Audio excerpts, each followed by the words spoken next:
dengan ceritanya yang luar biasa ya, sehingga rasanya nanti kalau kita pulang perlu mampir ke rumah duka.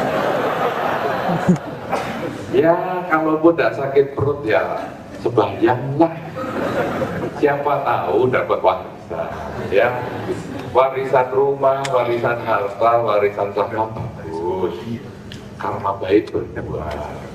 Warisan hutang sekalipun juga bagus, karena karma baik, gak kenal tapi ikut bayari hutangnya, itu juga bagus ya. Ya, jadi segeralah nanti kita jalan-jalan ke rumah duka atas saran Pak Yani. Baik, saudara-saudara, terutama juga pada kesempatan ini saya senang sekali karena ini baru pertama kali saya datang ke tempat ini. Bante Sadawiro sudah lama bercerita tentang tempat ini, ya, cerita yang bagus-bagus. Kemudian ya beliau kan memang ikut berjuang tuh, dapat pengurusnya sini. Pengurusnya yang mana? Pengurus, tidak ada ya pengurusnya. Pengurus di lantai 1 semua ya. Ya, nah beliau bercerita bagaimana proses pembangunannya ini dan lain sebagainya. Cuman ya memang karma baik saya yang kurang, sehingga baru kesempatan inilah saya bisa datang ke sini dengan diiringi turunnya hujan, sehingga saya merasa mendapat berkah. Tapi begitu turun dari kendaraan langsung dikepret basah ya.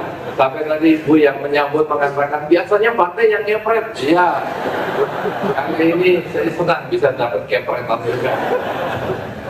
Ini tentu merupakan kabar baik yang luar biasa, jarang bisa mengalami begini ya. Maka saya mengucapkan anumodana kepada para pengurus yang sudah bersedia mengundang saya, dan juga saya beranumodana kepada Bante Sadawiro yang sudah mengizinkan saya juga hadir di sini. Kalau beliau melarang saya ke sini, wah, saya nggak dapat ceritanya Pak Yani tadi. Tapi karena beliau mengizinkan saya, maka saya sekarang dapat ceritanya Pak Yani, sehingga saya nanti akan lebih rajin ke rumah syukur. Ada yang sudah mau pesan untuk hadir ke saya? Boleh coba di-booking dulu. Karena memang kebetulan saya memang suka keliling-keliling. Nah, biasanya perjanjian kalau mau ketemu saya itu kan harus janji dulu. Ya, mau ada ceramah seperti ini harus janji. Agak lama loh. Ceramah ini janjinya mungkin hampir setahun, ya. Kemudian kalau ada mau pindah rumah atau pernikahan juga janji dulu. Nah, yang sulit dikasih janji adalah ke rumah duka tadi. Jadi kadang-kadang orang itu baik sekali sama saya, tapi waktu berbaring di rumah duka, saya nggak bisa hadir. Saya katakan, kamu sih nggak janjian dulu. Coba kalau kamu janji, saya pasti datang. Apalagi sebelum kamu berangkat, kamu janji dulu.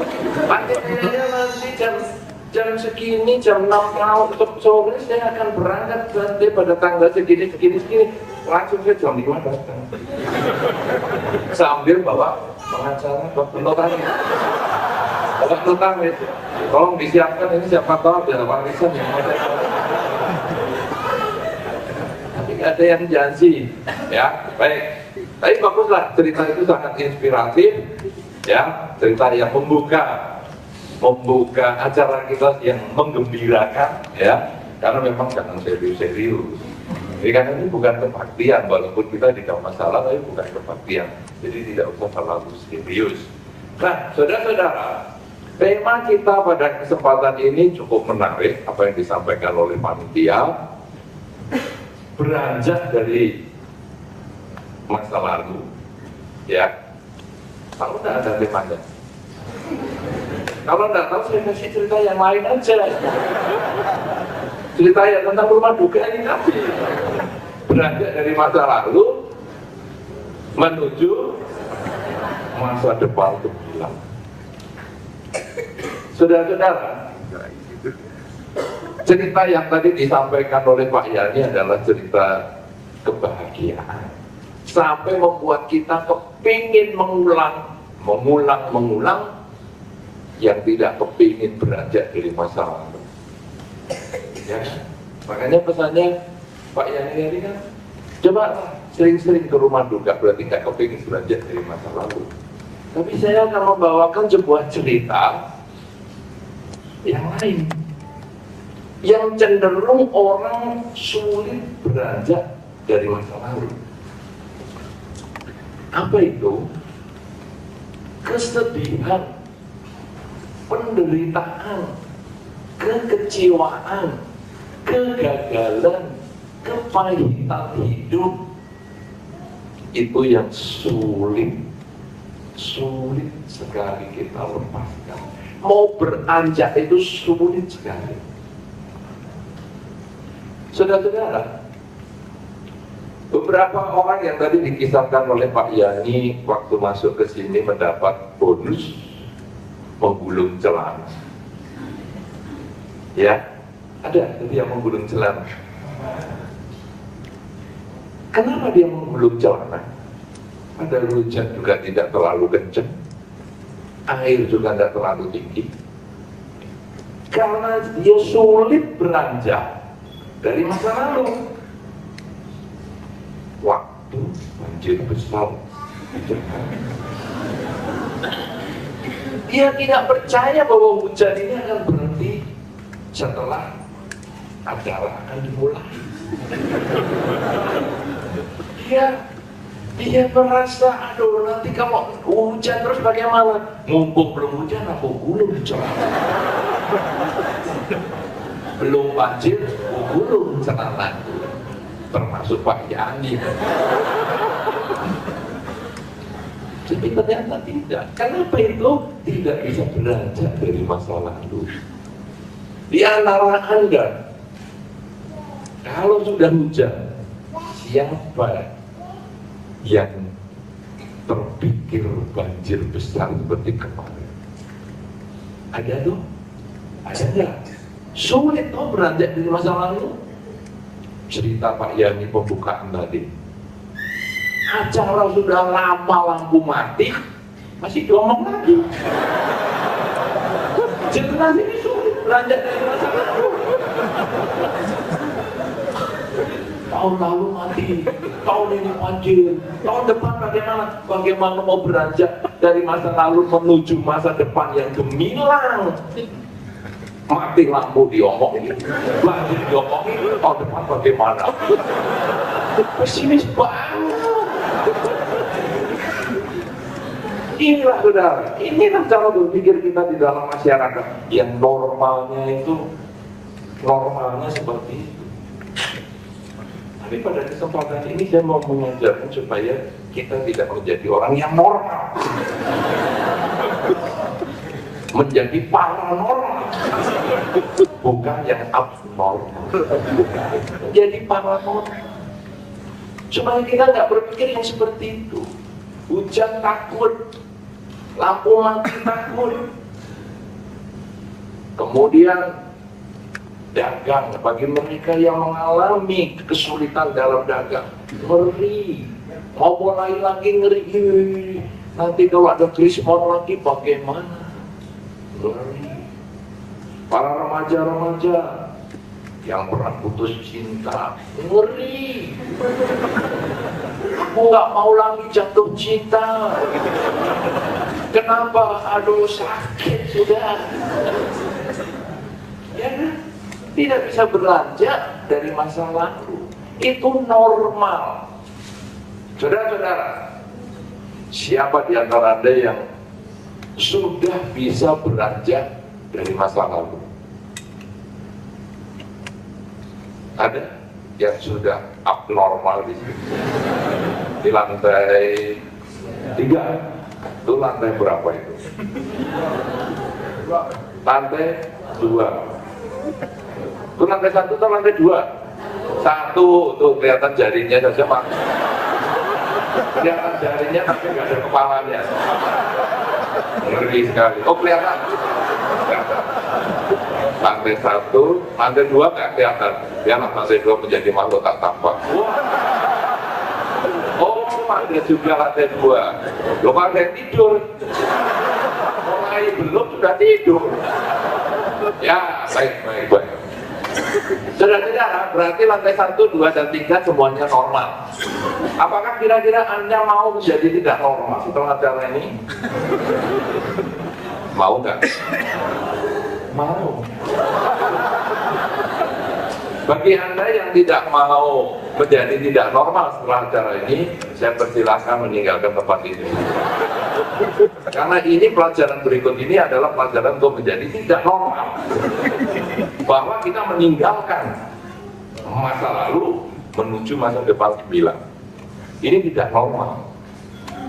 Jadi siapa yang mau tidak normal, kita tinggal. Yang tidak mau, silahkan pulang sebelum Anda menjadi tidak normal. Ada? Kepingin tidak normal semua? Jangan salahkan saya ya. Saya akan lanjutkan ini. Nah, saudara-saudara, hal yang wajar sekali adalah orang melekat dengan masa lalu. Masa lalu yang manis kadang hanya menjadi kenangan yang kemudian kita takut melanjutkan. Itu yang disebut kita melekat dengan zona kenyamanan. Satu contoh, Anda sudah senang nih di tempat ini, atau Anda punya rumah sekarang ya. Anda punya rumah, Anda senang. Saya senang di rumah ini. Oke. Kira-kira kalau kamu mau saya tawari rumah di sebelah sana, mau nggak? Enggak. Sudah enak di sini. Karena kalau rumah sudah bayangkan handphone, ya, handphone. Karena semua rata-rata sudah punya loh. Kemudian sekarang Anda ditawari handphone baru. Nggak pakai ngantri, langsung mau dikasih. Ada beberapa orang yang tidak mau. Kenapa katanya? Aduh, nanti aku belajar lagi, susah. Aku lebih baik pakai yang kuno, tidak apa-apa. Ya kan? Itu dia. Ini adalah yang normal-normal. Jadi kita merasa ini saya sudah senang, saya tidak mau pindah ke tempat yang lain. Melekat dengan masa lampau. Bagaimana mau beranjak menuju ke masa depan yang cerah? Kalau sekarang kita belum bisa meninggalkan yang lalu. Kalau yang senang juga kita tahan, tidak mau lepaskan. Sebaliknya kalau yang menakutkan, seperti tadi kekecewaan, kegagalan, putus cinta dan lain sebagainya, itu juga membuat kita takut mencoba. Saudara-saudara, bagaimana sekarang berbicara dengan Dharma tentang hal ini? Kalau Anda melihat riwayat Sang Buddha, Pangeran Siddhartha ketika hendak mencapai kesucian, sebetulnya beliau mengalami yang disebut 6 tahun sengsara. Dalam beberapa buku dan beberapa lagu, 6 tahun ini dikatakan menyiksa diri. Pernah Anda membaca buku dan mendengar lagu itu 6 tahun menyiksa diri? Setahu saya, saudara, di dunia ini tidak ada orang suka menyiksa diri.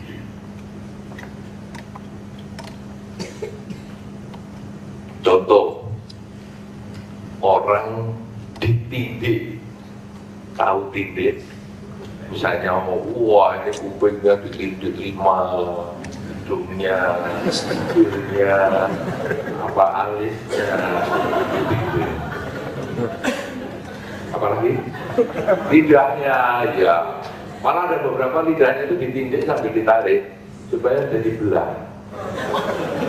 Oh ada loh lidah yang dibikin bercabang begini. Jadi biasanya kalau kita menjulurkan lidah kan cuma begini, dia bisa buka.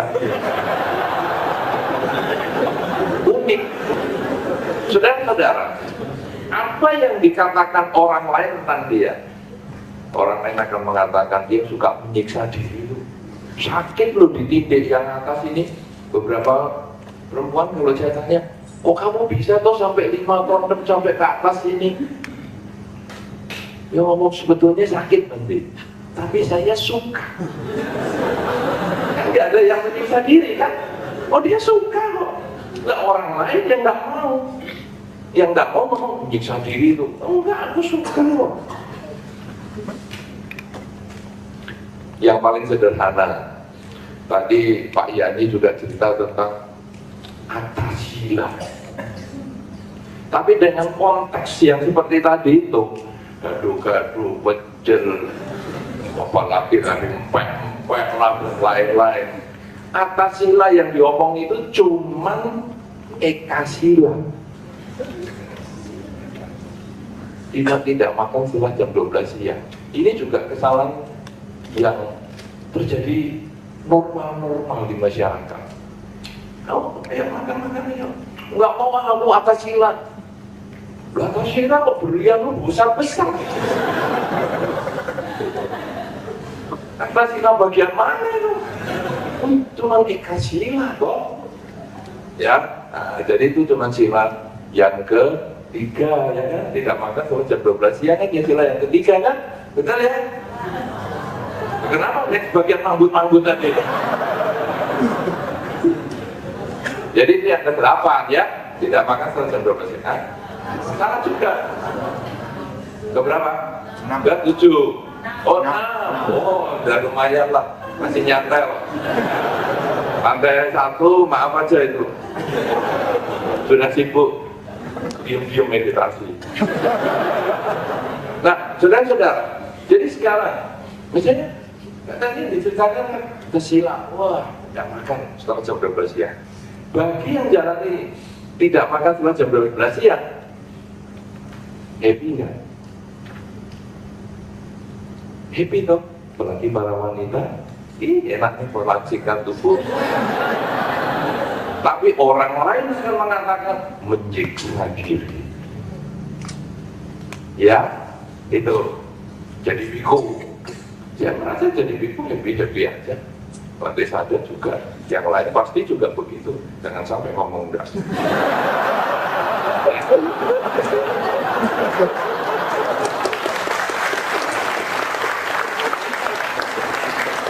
Lihat toh kan, lihat wajah cerah.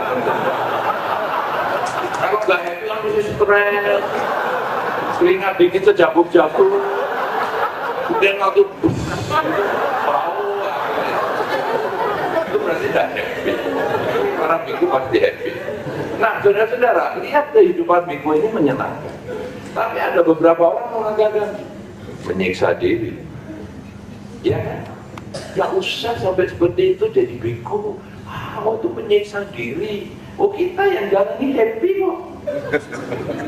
Malah beberapa ada yang kepingin sampai iri hati. Jadi mau Pak Yasin saya iri hati. Gara-gara gak jadi biku dia duduk di situ. Coba kalau jadi biku makin. Ya, ini hati lah.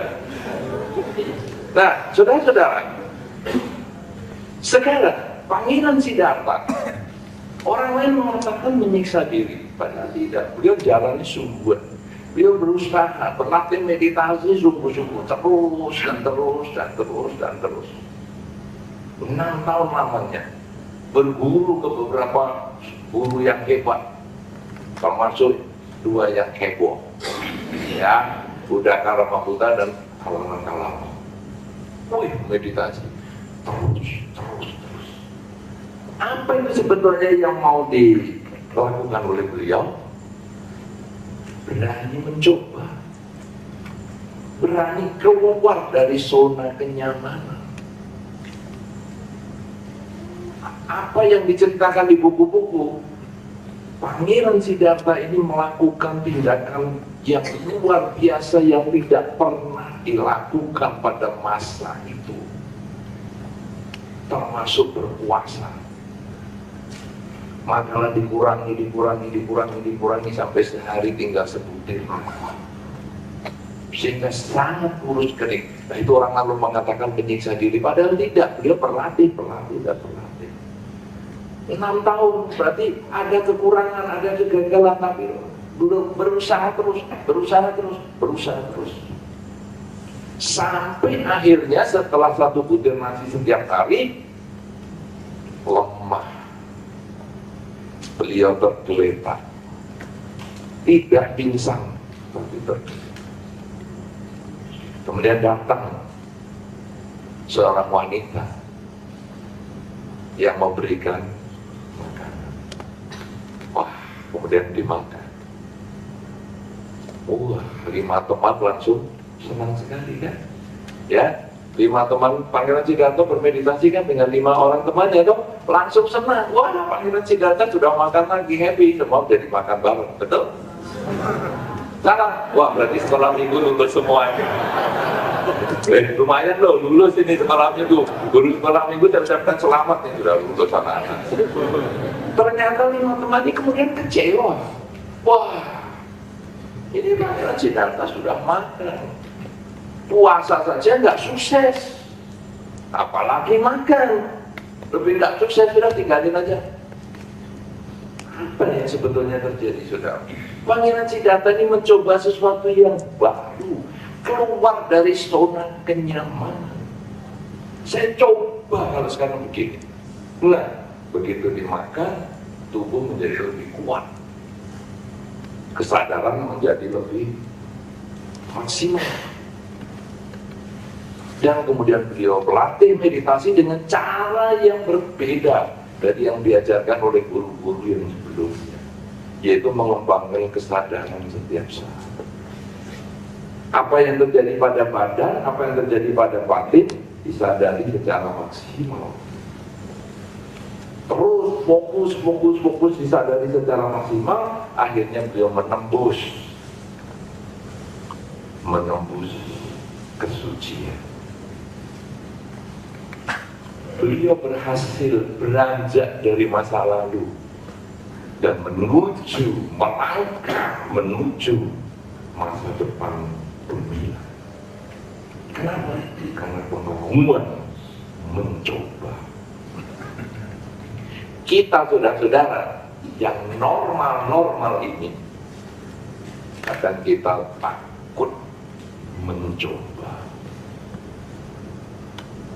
Anda pergi ke restoran, apapun restorannya, ada pesennya. Kalau sudah di restoran itu pesennya cuma yang itu saja. Pernah Anda nyoba yang baru? Jangan yang baru nggak enak, belum tahu dia bahwa tadi malam sudah ganti kopinya. Pola pikirnya nggak mau nyoba. Anda kalau pergi ke negara asing sangat sulit mencoba yang baru. Anda pergi ke India, yang dicari apa? Nasi soto, nasi pecel, empek-empek, ya kan? Anda pergi ke Tiongkok, yang dicari, yang tetap nasi pecel, empek-empek. Anda pergi ke Eropa, yang dicari sama nasi pecel, empek-empek. Kenapa mesti empek-empek terus? Istrinya empek terus.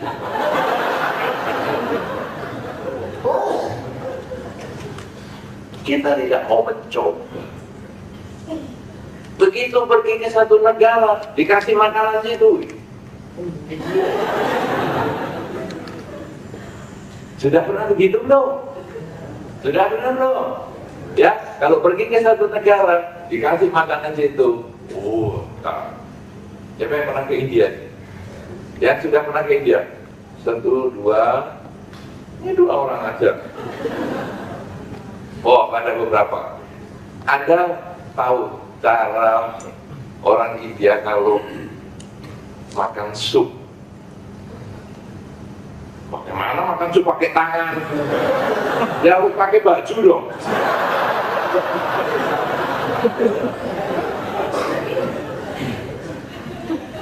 Belum makan sup kalau nggak pakai baju kan namanya masuk angin nanti.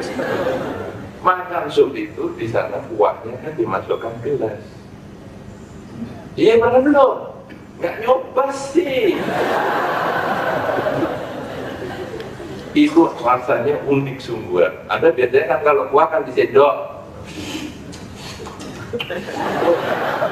Sedap. Ini diminum. Aneh. Tapi itulah. Nah, Anda begitu disuruh nyoba, takut nyoba sesuatu yang baru. Padahal kuncinya beranjak dari masa lalu, melangkah menuju ke masa depan yang gemilang, berani nyoba. Sekali nyoba, 50% mungkin berhasil. Tidak mau nyoba, 100% gagal. Ini harus Anda ingat baik-baik. Karena kemanapun Anda pergi, Anda butuhnya adalah mencoba. Tanpa menggulung celana, coba jalan di depan tadi. Ternyata nggak apa-apa, buktinya saya. Sudah saya buktikan tanpa menggulung celana. Tidak basah juga di tempat saya.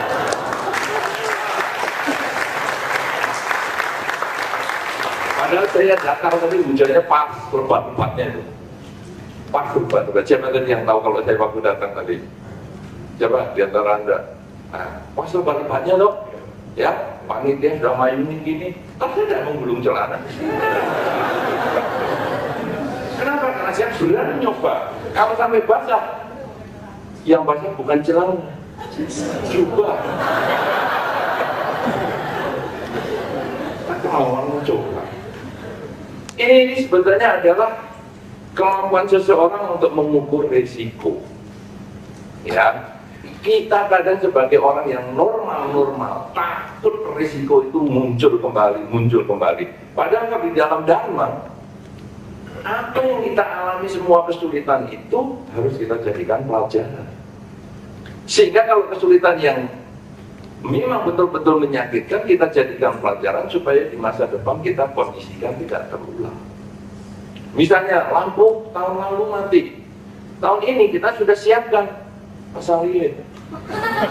Loh ya, tadi kan batis saja dulu sudah langsung pasang lilin.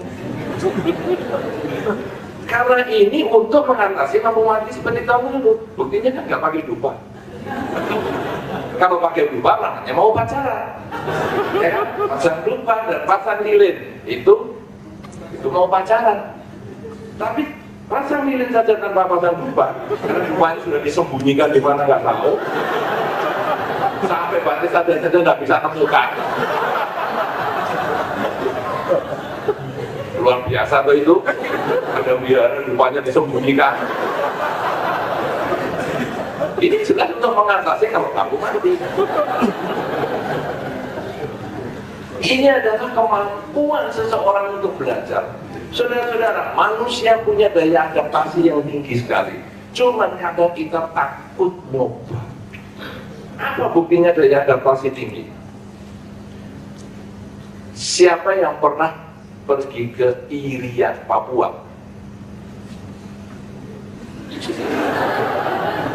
Satu orang aja.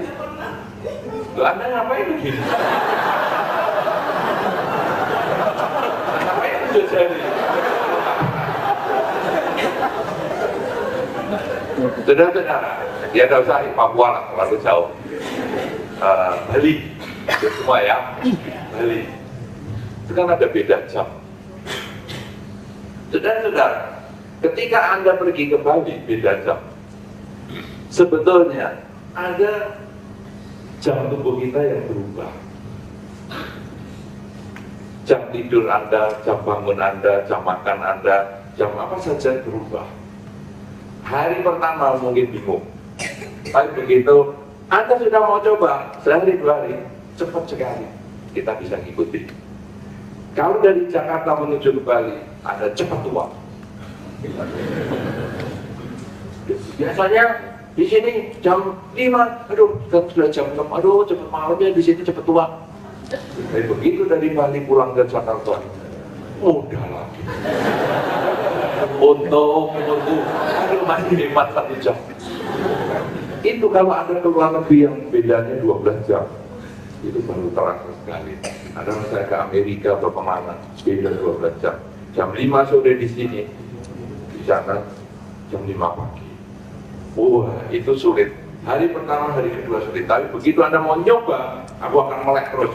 Nah, pokoknya ini kan pagi jam 5 pagi, aku nggak mau tidur. Padahal ini kalau di Indonesia jam 5 sore, sekarang aku akan melek terus, aku akan melek terus, aku melek. Tahan terus, Anda tahan terus. Sampai nanti di sana malamnya di sana. Padahal itu paginya sini, baru Anda tidur kan. Wah, padahal nggak ngantuk, paksa tidur. Ngantuk kan. Kok nggak bisa ngantuk? Culek mata. Culek lagi. Pasti gitu. Dan begitu Anda tidur, besok bangunnya langsung menyesuaikan jamnya. Siapa yang punya keluarga di Amerika atau yang pernah ke Amerika? Nah, sudah pernah nyoba begitu caranya? Betul tak? Tapi kalau Anda pakai jam di sini terus, wah, ini kalau Indonesia masih jam 5, Anda tidak akan bisa. Terus nanti sudah jam 10 nih, Indonesia jam 10 malam tidur, padahal di sana siang. Bisa kacau kan? Tapi manusia itu punya daya adaptasi tinggi sekali. Kalau sekarang jam tubuh Anda bisa Anda atur seperti itu, sebetulnya batin Anda ini semua bisa. Anda hanya mau berusaha, Anda hanya mau berjuang, itu yang bisa Anda lakukan. Nah, saudara-saudara, sekarang apa nih tahap-tahapnya untuk berjuang? Inilah tahap untuk mencapai ketidaknormalan tadi ya. Jika Anda tahu dasarnya bahwa berani nyoba, sekarang tahapnya apa? Tahap yang pertama, ini yang disampaikan di dalam Anguttara Nikaya, adalah langkah-langkah untuk menuju kemajuan. Jadi di dalam Dharma ini diajarkan bagaimana kita maju. Ya, apa itu langkah yang pertama? Punya keyakinan yang kuat. Kalau dalam bahasa motivator, aku bisa. Kalau Anda tidak yakin dengan Anda sendiri, bagaimana Anda bisa meyakinkan orang lain? Bagaimana Anda bisa maju? Aku bisa. Pokoknya nyoba dulu. Inilah tadi Pangeran Siddhartha itu. Coba. Kok ini tidak bisa? Coba lagi. Kok nggak bisa? Coba lagi. Sampai akhirnya mencapai kesucian. Aku bisa. Kita kadang nggak mau keluar dari zona kenyamanan. Kita maunya sudahlah, ini aja cukup sudah. Gimana? Usahamu mau dikembangkan lagi? Nggak usah lah, ini aja sudah capek, sudah. Bagaimana bisa maju? Gimana? Handphone mau ganti? Enggak, sudah cukup ini. Ini handphone zaman pisang raja dulu. Masih panjang ini. Ini mantap loh Pak. Ini handphone yang versi 1 ini puluhan juta loh ini. Emang dulu handphone yang pertama kan puluhan juta itu. Bangga sekali, besar. Nah, saudara-saudara, kita yakin bahwa saya bisa. Kalau di dalam Dharma, saya yakin bahwa karma itu kita yang buat. Jangan orang mengatakan, ya aku nggak sukses usaha gini, sama karmaku. Kamu yang buat sendiri, nggak sukses. Ya putus cinta itu karmaku. Kamu yang putusin sendiri. Oh, dia yang putusin kok. Pasti bukan saya yang ditinggal. Kamu yang mengkondisikan dirimu sedih karena ditinggal. Kenapa? Karena kita takut keluar dari zona kenyamanan. Aku sudah dapat dia, kalau ditinggal aku stres. Salah. Aku dapat dia, ditinggal kebetulan. Punya kesempatan mendapatkan yang lebih baik. Iya kan? Kita sudah mengkondisikan kesedihan karena kelakuan orang lain. Padahal sedih dan bahagia itu kan milik kita. Kenapa kita dipengaruhi oleh tindakan orang lain? Salah. Nah inilah kita menjadi tidak normal sekarang. Anda yang diputus cinta harus pesta. Untuk apa? Meneteskan air mata. Justru harus tertawa bahagia. Punya kesempatan untuk mengenal yang lebih banyak.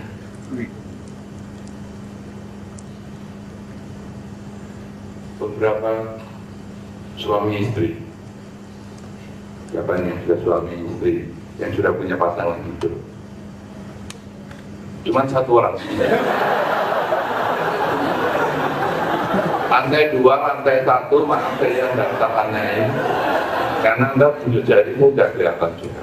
Tapi yang lantai 3 ini siapa yang sudah punya pasangan hidup? Banyak. Oke, bagus. Banyak. Saudara-saudara, saya akan buat pertanyaan lagi tapi jangan dijawab. Anda renungkan yang sudah punya pasangan hidup. Lantai 3, lantai 2, dan lantai 1. Renungkan tanpa harus dijawab. Seandainya waktu bisa diputar kembali, saya memilih dia atau enggak?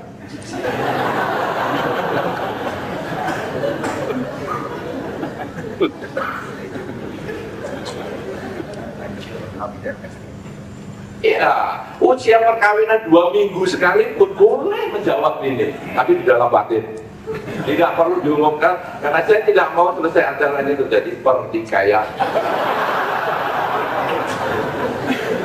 Ya, karena sekarang sudah pertikaian suami istri itu KDRT-nya heboh-hebohkan gitu, sampai mutilasi dan sebagainya. Tidak perlu.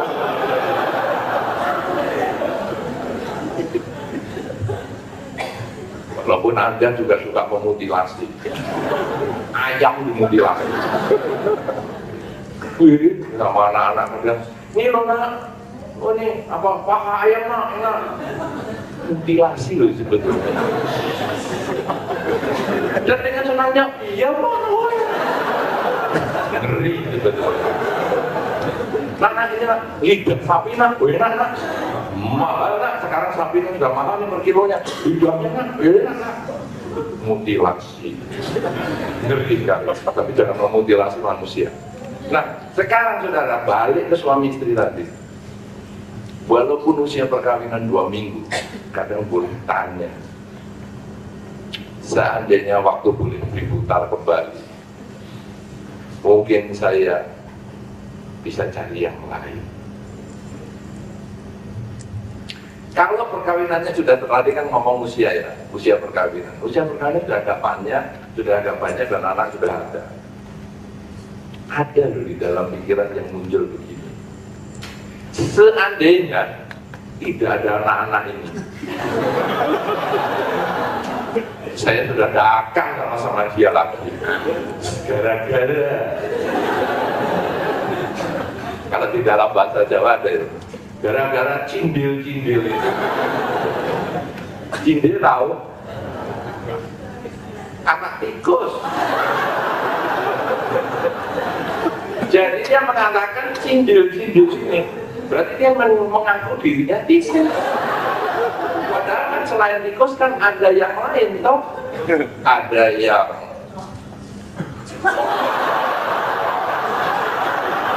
terlalu jauh selain tikus. Ya, ada kerbau, ada macan, ada kelinci, naga, ular. Itu selain tikus. Coba.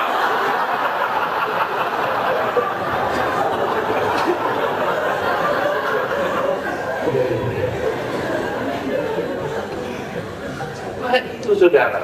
Jadi kalau sekarang sudah punya pasangan hidup, kadang-kadang kemudian, ya, gara-gara ada anak ini, aku udah bisa pergi. Terus kalau sudah tidak ada, masih ada anak, masih ada pasangan hidup, kadang terus double. Dia mengatakan, suami istri sama aja, karena yang bisa double itu bukan hanya pria saja. Saya sangat protes itu pada para wanita. Laki-laki tukang selingkuh. Saya sangat protes itu. Karena kalau hanya laki-laki yang tukang selingkuh, dapatnya homo semua. Tapi laki-laki ini yang selingkuh ini sama wanita. Dan wanitanya ini kan sudah tahu ini suaminya orang. Dan kan berarti yang suka selingkuh itu suami pria dan wanita. Jangan mengatakan hanya laki-laki yang suka selingkuh. Tapi homo semua. Repot. Nah, saudara-saudara, pasangan-pasangan hidup itu yang sudah agak lama dan bosan dengan pasangannya, tapi sulit untuk mengganti atau mendua. Ini dia mengatakan, suamiku, kalau yang perempuan, atau istriku, kalau yang laki-laki ngomong. Kita lihat dari dunia yang laki-laki dulu ya, saya lebih gampang, karena saya sesungguhnya sudah laki-laki.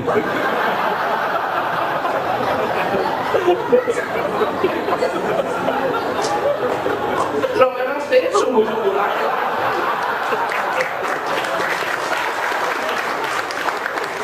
Tapi jangan meragukan ya. Saya emosi. Saudara, saya mengambil dari sudut pandang laki-laki dulu, karena kebetulan banyak laki-laki yang berkonsultasi dulu dengan saya. Nah, dia bisa mengatakan gini sama istrinya, istriku, aku lihat engkau ini sekarang telah punya anak 2 orang, kok kelihatannya sudah agak capek, wajahmu sudah kelihatan lesu, tubuhmu sudah kelihatan seperti sudah tidak seperti dulu lah. Nah, aku ini kan mau meninggalkan masa lalu menuju masa depan gembira.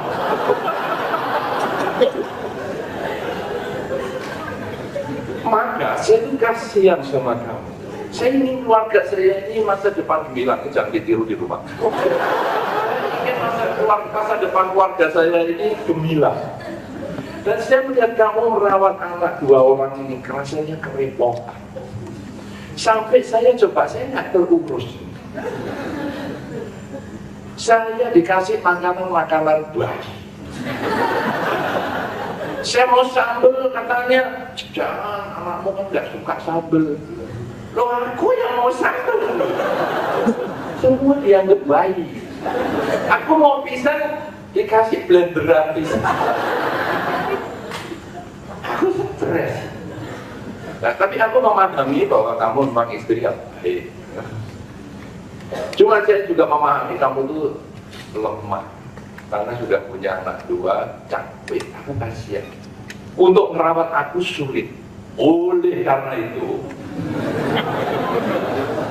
tentu kamu tidak keberatan kalau saya mencari orang yang bisa mengurus saya. Jadi kita bagi kerjaan. Kamu tetap mengurus anak, tidak apa-apa. Tadi kamu 2 masih kurang, saya 3, 4, 5. Memang saya spesialisasikan mengurus anak. Nah, nanti saya akan cari orang spesial mengurus saya.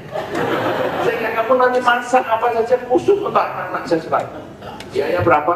Jangan khawatir, saya bayar. Dan untuk saya sendiri, nanti saya akan urus. Ada orang yang mengurus saya. Kan biasa, di rumah kan begitu. Kalau misalnya taman ini sulit yang ngurus, kan kita boleh dong bayar tukang taman. Aja tuh, kamu kan nggak mungkin ngurusi taman semua. Jadi aku kan boleh bayar tukang taman. Nyetir kemana-mana aku kan capek. Kamu kan juga boleh kan, aku ngambil sopir. Tidak boleh. Betul. Aku suruh masang lampu begini juga sulit. Kan kita boleh kan ambil tukang listrik. Betul. Karena kamu juga sulit merawat saya, kan sulit kan? Saya ambil merawat, betul. Logis. Kenapa ini saudara?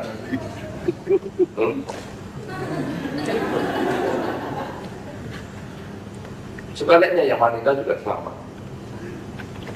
Pak Ano, suamiku. Kadang-kadang kalau dengar kata-kata itu, di beberapa tempat masih loh orang pakai bahasa itu. Ya, saya panggil suamiku.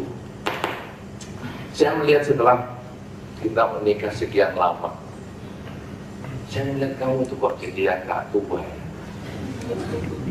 Rasanya kamu capek tuh hidupi keluarga kita ini.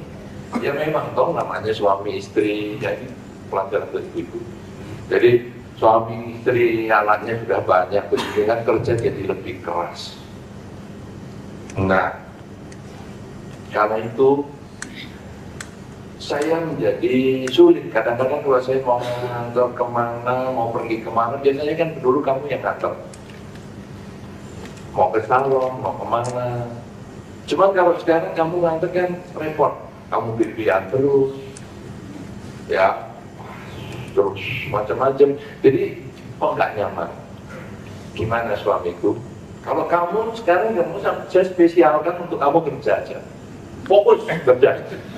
Kan kita di dalam dharma ini kita belajar fokus. Jangan bikin permasalahan di rumah setelah ceritain ya. Kita dalam dharma belajar fokus. Nah, karena itu biarlah suamiku, kamu fokus saja kerja. Saya nanti fokus ngurusi anak-anak. Dan karena taman sulit dirawat, saya panggil tukang taman. Genteng bocor, saya akan panggil tukang genteng. Dan supaya saya bisa memperoleh kenyamanan tanpa kehadiran kamu, ya saya juga akan cari laki-laki yang membuat saya nyaman. Sama dong. Ini hanya contoh loh, jangan dipraktekkan. Jangan dong, katanya bantai begitu. Hancur ini luar. Pak Yani juga jangan praktekkan. Jangan kenal istrinya soalnya nih. Tidak datang istrinya ya. Kebetulan. Kelihatan ya ini. Ada yang nggak dengar di lantai 2 maupun lantai 1 jawaban Pak Yani ketika saya ngomong istrinya nggak datang. Kebetulan. Yang kenal istrinya tolong dilaporkan. Ada tanda-tanda tidak beres.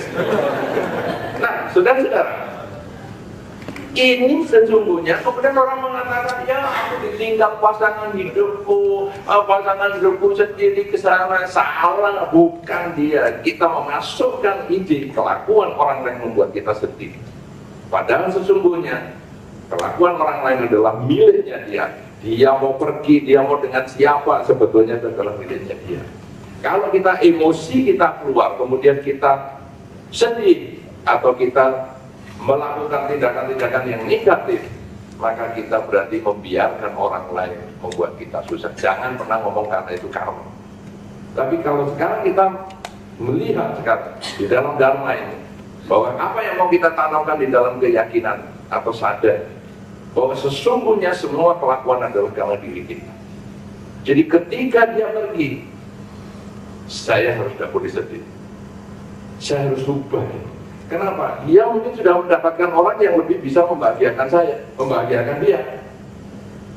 Berarti saya harus belajar supaya saya menjadi orang yang lebih baik lagi, sehingga dia akan kecewa nanti ketika ternyata yang dia tinggalkan adalah emas dan dia hanya mendapatkan perbulan. Jangan sampai kita kemudian malah, aduh aku sedih, aku bunuh diri saja. Akhirnya pasangan hidup kita yang pergi akan mengatakan, benar memang aku harus tinggalkan dia. Memang dia kualitas perunggu. Ini aku yang dapat yang baru, kualitas emas. Apa itu? Terbukti kita kualitasnya jelek. Jadi kita nomor satu punya keyakinan yang kuat bahwa karma itu adalah kita yang kuat. Suka dan duka adalah permainan pikiran kita sendiri. Jangan pernah mengatakan, saya dibuat susah sama dia. Beberapa rumah tangga mengatakan, oh aduh, aku susah gara-gara pasangan hidup saya. Salah. Kamu susah karena kamu sendiri tidak bisa mengubah pola pikirmu terhadap kelakuannya dia. Lakukan kelakuannya jahat, Bante, katakan memang dia begitu. Jangan bertanya, kenapa dia begitu? Kenapa karena aku buruk sekali punya pasangan hidup model begitu? Memang dia begitu. Memang tugasku sekarang untuk berlatih kesabaran. Aku harus terima kasih sama pasangan hidupku ini. Dia yang mendidik saya untuk naik kelas di dalam pelajaran kesabaran. Orang yang bisa hidup bersama orang yang menjengkelkan seperti itu adalah orang yang teruji kesabaran. Berapa pasangan hidup dia yang sebelum saya mati semua? Hanya saya yang bertahan, tapi dia yang hampir mati. Itu kalau kita punya keyakinan yang kuat, mampu kita mengubah segala penderitaan menjadi kebahagiaan. Sama dengan Pangeran Siddhartha, 6 tahun lamanya, enggak apa-apa, berjuang, akhirnya bisa mencapai kesucian, karena mau mengubah pola pikir. Itu nomor 1, keyakinan. Nomor 2, saudara, kalau di dalam Anguttara Nikaya ini dikatakan kemoralan, ya. Jadi karena ini adalah jalan untuk menuju kemajuan. Kalau pertama tadi yakin bahwa apa saja yang saya lakukan bisa membuahkan kebahagiaan, terutama kebajikan. Kedua tadi adalah kemoralan. Kalau di dalam agama menjalankan 5 latihan kemoralan atau 8 latihan kemoralan, ya, atau sila tadi, atau mau menjadi samanera atau sila carini, atau mau menjadi biku sekalian, ini adalah termasuk kemoralan. Tapi secara umum kemoralan ini artinya disiplin. Ya, tadi kan Pak Yadi dalam ceritanya kan juga sudah mengatakan, wah, karena si Tom ini tidak tata sila, yang maksudnya itu eka sila, maka ada empek-empek, sikat, apalagi tadi gaduh-gaduh, ajar, ya, dan semuanya. Saudara-saudara, artinya apa? Kemoralan itu adalah disiplin. Jadi ketika seseorang tadi misalnya si Tom ini jalankan sila, eka sila tadi, maka begitu sampai tahan, gaduh-gaduh, tahan, apalagi apa saja, baco, asirat, tahan, latihan tidak makan walaupun ada makanan, itu adalah disiplin. Bukan latihan tidak makan karena memang tidak ada.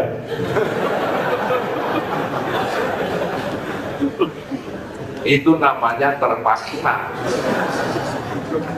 Bagaimana malam ini? Mau makan?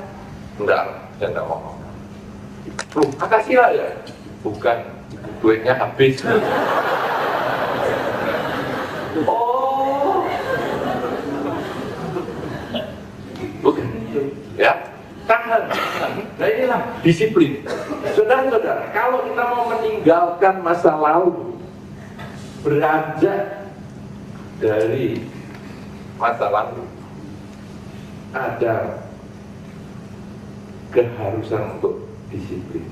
Beranjaknya itu jangan hanya sekali. Satu contoh, malam ini kita sudah bahas, ya. Malam ini kita bahas bagaimana kita menjadi orang yang tidak normal. Tapi juga jangan sampai hanya pada malam ini saja. Begitu pulang, iya ya, aku mau jadi tidak normal, aku mau jadi tidak normal. Ngomong kepada teman-teman, kemudian tetangga teror. Kamu kok senang sih jadi orang nggak normal? Siapa yang ngajari ya? Kamu dipelihara ya dia jadi nggak normal. Kalau gitu kamu jangan pelihara lagi. Iya ya, lebih bagus jadi orang normal. Selesai. Tapi kalau ini kita punya disiplin. Orang lain mau ngomong apa terserah. Pokoknya aku jalani. Sama dengan Pangeran Siddhartha. Begitu makan semangkok bubur, semua temannya tadi, ya makan nih, tinggal pergi, nggak pusing. Malah mereka tinggalkan justru membangkitkan semangat. Satu ketika nanti mereka pasti akan kembali.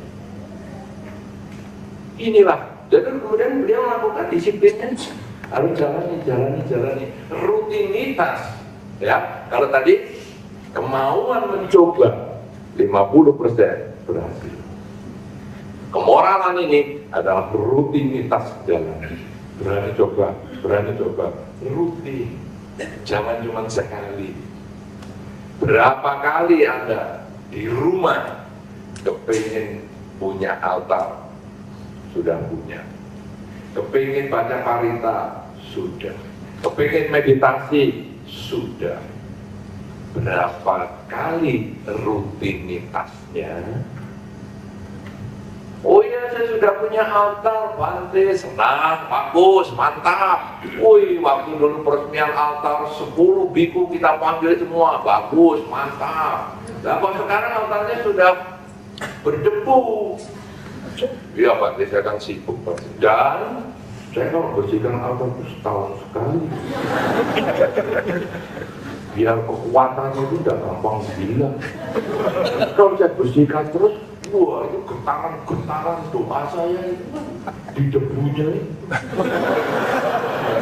Kalau saya semua saya bersihkan semua, hilang, wah orang getaran. Oke, ya sudah, itu berdebu. Kok ionya? Ininya kok cuma 12. Bante, orang kalau mau baca parita itu harus lihat waktu. Kalau tiap hari pagi bangun tidur mau tidur, itu jadi kebiasaan kurang bagus. Harus lihat waktu. Misalnya apa? Pas gerhana, itu saya. Lah gerhananya kan 3 tahun sekali, nah itu makanya cuma 12. 12 apa? Apa ketika ada petir menyambar rumah saya sembahyang.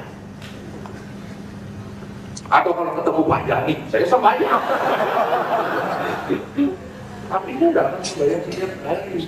Wah, dia memang karena pengertian damanya hebat. Jawabannya kelihatannya masuk akal ya. Nah ini karpetnya kok kelihatan masih baru. Jarang kamu duduki. Oh iya. Karena sembahyang itu kegiatan yang nilainya tinggi sekali. Kalau kita langsung duduk pagi bangun tidur malam mau tidur, tidak bagus. Saya pakai tiap ulang tahun saya 4 tahun sekali. Itu saya baru meditasi 5 menit. 4 tahun sekali. Kalau sudah ada disiplin begini, bagaimana? Ini barang nggak benar. Justru kalau sekarang kita punya altar, kita sembahyang tiap pagi bangun tidur, malam mau tidur, baca parita, meditasi. Ya, jadi kalau nanti Bantenya tanya, loh ini kenapa kok cuma 12 batang? Oh Bante, ini 1 hari kita memang segitu. Tadi 3, siang 3, sore 3, malam 3, 12. Gitu, jangan. Ini karena sudah 4 tahun memang saya tidak pernah sembahyangin. Kacau. Nah, jadi disiplin ini perlu. Kita nyoba lagi. Gagal lagi, nyoba lagi. Ini yang diajarkan di dalam Dhamma. Pangeran Siddhartha juga nyoba dengan disiplin. Tidak ada kesuksesan, tidak ada masa depan gemilang tanpa Anda mau disiplin. Jangankan niat Anda. Anak-anak kadang-kadang kalau waktu masuk kuliah pertama, rasanya kepengen belajar terus. Baru kuliah terus, belajar, nggak disiplin. Tapi sudah kuliah 3 bulan. Males juga ya kuliah. Enak main PlayStation. Ya iya, siapa yang nggak suka main game? Ya kan? Punya mobil baru. Rajin ngelapin. Kinclong, mobil 7 miliar. Ya tuh. Tapi nanti kalau sudah setengah tahun, lihat mobil ini. Siapa yang rajin membersihkan mobil di rumah, mobilnya sendiri atau kendaraannya sendiri, sudah 5 tahun ya tetap bersih terus. Ada. Dulu begitu hujan, wih, langsung dilapin bulan. Sekarang hujan biarin sampai keraknya tobel. Mau duduk saja milik keraknya.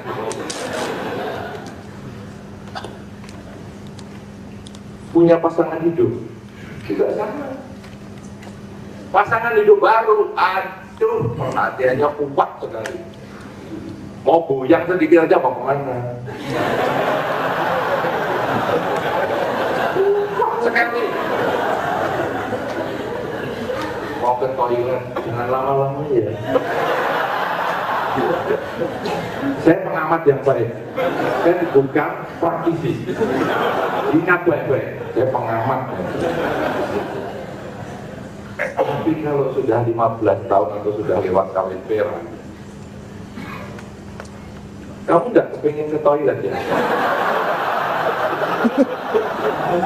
Kenapa? Kursimu itu saya pakai nih. Karena badanmu itu sekarang aku mau duduk berdua sama kamu, kursi gak muat. Aku toilet dulu ya. Saudara-saudara, ini tidak ada disiplin. Disiplin itu adalah berani, rutin, tanpa bosan. Kalau Anda bisa lakukan ini, wah, keluarga Anda sukses. Kerjaan juga sama. Kalau kerjaan toko baru, senang sekali. Bukanya lebih awal, tutupnya akhir, tiap hari natain barang. Tapi kalau tokonya sudah 15 tahun, apalagi kurang laku, sudah lah, bukanya kapan-kapan aja. Hari ini pengen tutup ya tutup. 3 hari tutup gak apa-apa. Itu sudah. Kenapa? Karena kita tidak ada disiplin. Kalau sudah tidak ada disiplin, bagaimana kita bisa maju? Keyakinan, disiplin. Nomor 3, saudara. Di dalam dakwah, di dalam pemutaran nikah ini, kalau kita mau maju, ada usaha untuk belajar, mendengar dari berbagai informasi, mendengar, membaca, belajar. Karena kita itu sepandai-pandainya kita, itu kadang hilang ide. Nah, makanya kita harus sering belajar. Inilah sebabnya kenapa kalau di dalam dakwah ada, misalnya diceritakan tentang orang-orang yang mencapai kesucian. Ada pernah mendengar toh tentang orang yang mencapai kesucian itu demikian cepatnya? Ya, misalnya melihat keledai, ada keledai jatuh ke lubang, mau naik susah, tapi keledainya coba lagi, sampai akhirnya bisa. Orang lihat keledai naik dari lubang aja, mencapai kesucian. Aneh dong. Apa itu soalnya? Karena dia menyadari, hidup itu tidak kekal, harus berani berjuang. Ada juga yang cuci kaki, tahu-tahu lihat airnya, kok langsung kering, diserap oleh tanah, mencapai kesucian. Melihat hidup tidak kekal, hanya satu proses saja. Luar biasa sekali. Dan itu banyak sekali cerita-cerita kesucian itu. Saudara-saudara, kalau Anda lalu renung dan untuk apa saya mendengar itu cerita-cerita kesucian demikian banyak? Itu ada tera-teri kata, bukunya tebel. Ya, tera kata itu biku-biku yang mencapai kesucian atau para pria yang mencapai kesucian. Teri kata ya semua yang wanita yang mencapai kesucian, bukunya tebel-tebel. Sudah pernah baca? Nanti kapan-kapan baca. Nah, saudara, apa yang sebetulnya yang mau kita lihat di situ? Bahwa semua orang yang mau mencoba dengan cara yang berbeda-beda bisa mencapai kesucian. Karena kesucian itu bukan hanya satu cara, banyak caranya. Karena tiap orang beda-beda kemampuannya. Nah, kalau kita kemudian suka mendengar atau kita suka belajar seperti itu, makin semangat kita. Wih, kalau gitu aku juga masih bisa nih. Kalau aku mau belajar, mungkin saja aku juga mencapai kesucian. Berapa banyak di antara kita itu yang merasa ragu-ragu. Zaman ini kayaknya sulit untuk mencapai kesucian. Zaman sudah ada komputer, zaman sudah ada iPad, kayaknya sulit mencapai kesucian. Zaman dulu karena tidak ada iPad, tidak ada mainan. Jadi fokus terus, suci. Tidak ada televisi, jadi nggak pernah nonton gosip. Suci. Saudara-saudara, kesucian di dalam Dharma bukan karena tidak adanya iPad, bukan karena tidak adanya sepeda motor, listrik, televisi, smart TV, dan lain sebagainya. Bukan. Kesucian itu muncul ketika seseorang mau menjalankan jalan mulia berunsur 8. Kapanpun juga, sekarang, di masa depan, kapan saja. Selama orang menjalankan jalan mulia berunsur 8, dia bisa mencapai kesucian. Cuma kadang kita ini tidak yakin, keyakinan yang pertama tadi tidak ada. Aduh, kayaknya nggak bisa. Coba siapa di antara Anda yang kurang yakin mencapai kesucian bisa di dalam kehidupan ini? Tunjuk jari. Yakin semua kan? Ada keyakinan, ada usaha yang disiplin kan? Ya. Ada nggak disiplin usahanya? Yakin, tapi begitu jalankan Pancasila Budi, aduh berat. Aku ini masih suka membunuh, ya gimana ya? Aku ini kan ya punya bayi, jadi ini ada nyamuk, ada kecoa, sudahlah, injek aja. Kebetulan aja ada alasan karena saya ada bayi. Kalau anaknya sudah besar, ya tetap nyamuk sama kecoa saya bunuh. Coba disiplin seperti itu tidak ada. Bagaimana bisa suci? Kalau Anda yakin bisa suci, lakukan itu dengan disiplin, belajar yang banyak. Ternyata banyak orang bisa mencapai kesucian. Belajar. Sudah ada keyakinan, sudah ada kemoralan, ada belajar. Yang keempat, kerelaan. Untuk kita bisa melangkah dari masa lalu menuju ke masa depan yang cerah, butuh kerelaan. Rela melepas pilihan. Anda bagaimana mau belajar handphone yang baru kalau yang lama saja tidak mau lepaskan? Anda bagaimana mau makan di tempat di suatu negara, makan makanan tradisionalnya di situ, ketika Anda tidak mau melepas dari pikiran Anda makan makanan tempat Anda? Anda yang sudah pergi ke luar negeri berkali-kali, kalau Anda masih mengatakan paling enak di seluruh dunia ini, paling enak makanan ya tempatku yang aku biasa tinggal. Kalau sudah begitu, saudara, sulit untuk mencapai masa depan gembira. Pernah ngalamin Anda gitu, ya? Pergi kemana-mana, diajak restoran bintang 5 semua, tetap paling enak. Warung depan rumahku, nongkrong di situ, ngobrol sama yang jual, aduh nyaman banget. Ya, bisa begitu dong. Kenapa saudara? Karena kita tidak rela melepas. Kerelaan materi yang biasa dilatih di wihara sebagai laku wajib. Laku wajib yang Anda kenal pada umumnya adalah apa? Laku Buddhis. Mari kita berdana. Di mana-mana saya tanya di biara-biara, jarang ingat lagu kecuali mari kita berdana. Begitu mari kita berdana, langsung dompet dipegang, tapi noleh kanan, noleh kiri. Kantongnya udah mau datang belum? Saudara-saudara, itu adalah latihan melepas.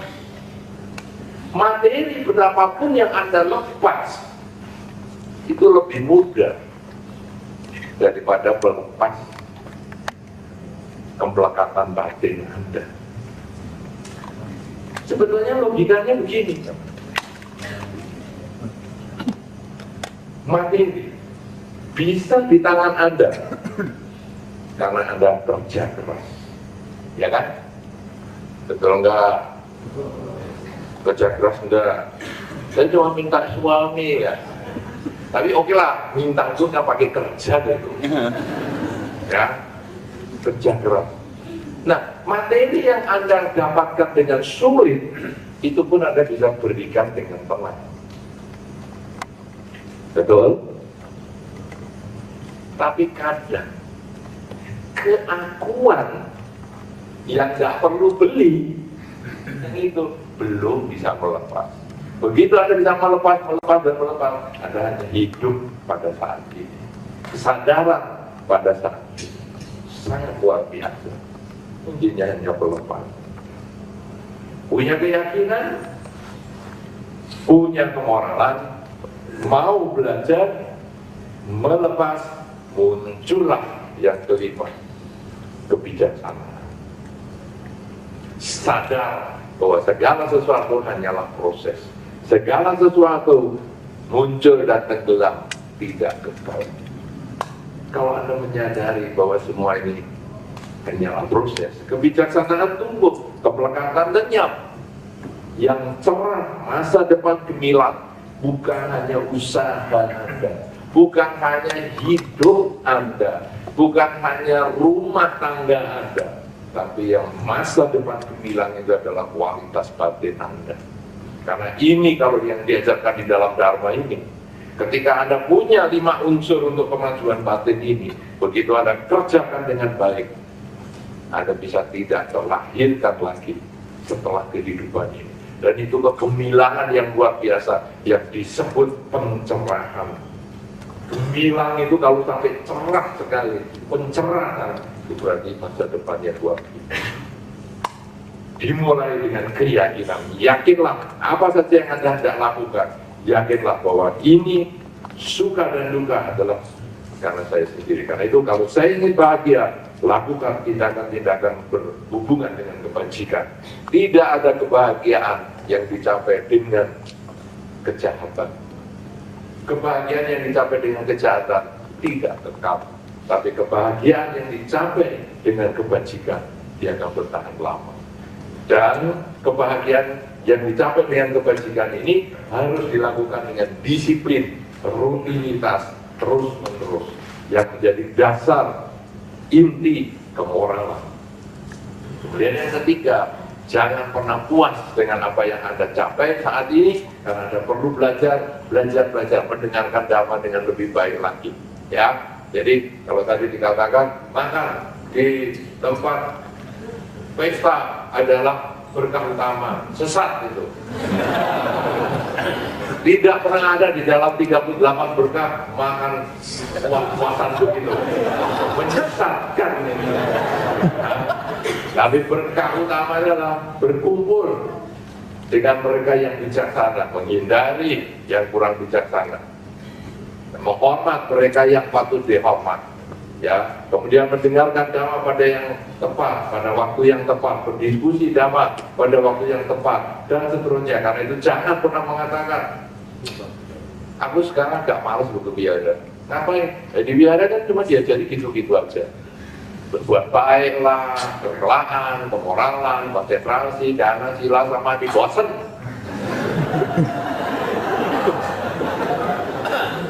Ya jelas di biara yang ada ya kerelaan, kemoralan, dan konsentrasi, ya dana, sila, samadhi itu 45 tahun yang diajarkan sama Buddha. Dari zaman dulu sampai hari ini tidak ada diajarkan bagaimana ngambil handphonenya teman, ya, bagaimana merusak rumahnya orang, tidak ada. Semua memang kerelaan, kemoralan, dan konsentrasi. Tidak pernah, jangan mengatakan bosan. Atau kalau nanti masih ceramahnya si A, aku aja lebih pintar daripada si A, nggak usah dari ceramahnya, jangan. Karena semua itu, setiap orang punya cara untuk menguraikan dharma itu. Kalau kita terus mau datang kebaktian rutin, ya, kebaktian di sini, kebaktian di mana saja, kebaktian rumah ke rumah, kebaktian ke orang meninggal terutama, catat nama Anda baik-baik, alamat Anda, BB Anda, alamat email Anda, catat lengkap semua, tanggal lahir dan lain sebagainya, nomor telepon. Siapa tahu bisa dengan WhatsApp.